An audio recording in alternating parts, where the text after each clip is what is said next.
Yo, what's up mga paps? Welcome back. So pagkahaba-haba man ng biyahe namin mga paps at sa wakas ay nakarating din kami. At nakakaramdam nga ako ng kakaiba sa aakyatin namin mga paps. Lalo at masama yung pakiramdam ni Kams. At dito nga ang ating first stop mga paps sa may Skywalk Granite dito sa may Castle Rock. At ayan, tinitignan nga ni Kams kung anong difficulty ng trek papunta doon sa lookout mga paps. At mukhang tama nga yung hinala ko na hindi kakayanin ni Kams paakyat. Nakalagay ba naman advanced level ang trek paakyat mga paps. At eto pa nga, 2.5 hours ang trek papunta at pabalik. At ang layo nga ay 4 kilometers balikan. Nasa 250 meters pa lang kami, hingal na si Kams. Nakakahingal kasi mga paps, lalo na mainit yung panahon. Wrong timing kasi yung pag-akyat namin. At nagdesisyon na nga ako maghiwalay na kami ng landas mga paps. At iniwan na ako sa ere ng magaling kong asawa. At tama nga yung instinct ni Kams mga paps. Tignan nyo naman yung trek paakyat. Ganyan ba naman yung aakyatin mo ng isang oras mga paps? Mahirap talaga. Kaya minsan tumatama din yan si Kams eh.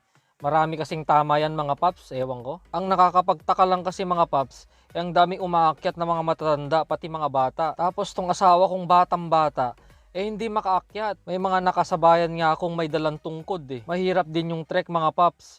Ako nga na araw-araw nagji-gym hingal. At ayan, nakarating na nga tayo dito sa base ng lookout. Pangit din kasi yung timing ng pag-akyat namin, lalo na mainit. At eto muna yung first attraction before ng lookout mga paps. At eto nga yung tinatawag nilang balancing rock. O ate, wag ka dyan sa ilalim, baka magulungan ka. At ayan, inakyat pa nga mga paps. Kung iisipin mo mga paps, paano napirmi ang bato dyan na hindi gumugulong? Hindi man lang umuuga kahit sobrang laki. Naiilang nga akong pumunta sa ilalim baka lang biglang gumulong. Patay tayo dyan. At ayan na nga mga paps ang final trek bago mo marating yung lookout. Iniisip ko pa lang, hindi ko na alam kung paano aakyat dyan si Kams. At nakarating na nga tayo mga paps finally dito sa lookout.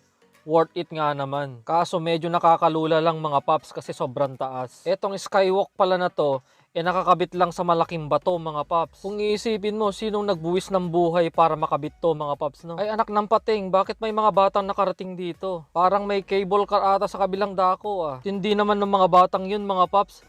Daig pa yung asawa ko ah. So eto na nga yung dulo ng skywalk mga paps.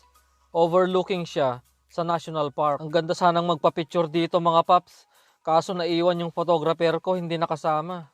Kaya bumaba na lang ako mga paps para magpalipad ng drone. At ganyan nga mga paps, ang aerial view ng Granite Skywalk.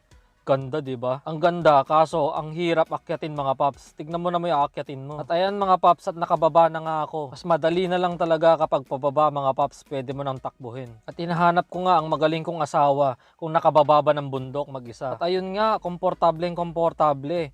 Ganyan ang mamasyal. At meron nga akong naririnig na kumakaluskos sa tabi ng cottage. Akala ko ahas mga paps. Isa palang malaking butiki mga paps. Halos di mapansin Ang galing mag-camouflage. O siya mga paps, at kami kakain muna. At gutom na ako. At lalong lalo na tong si Kams. Antas daw na inakyat mga paps Kaso sa panaginip.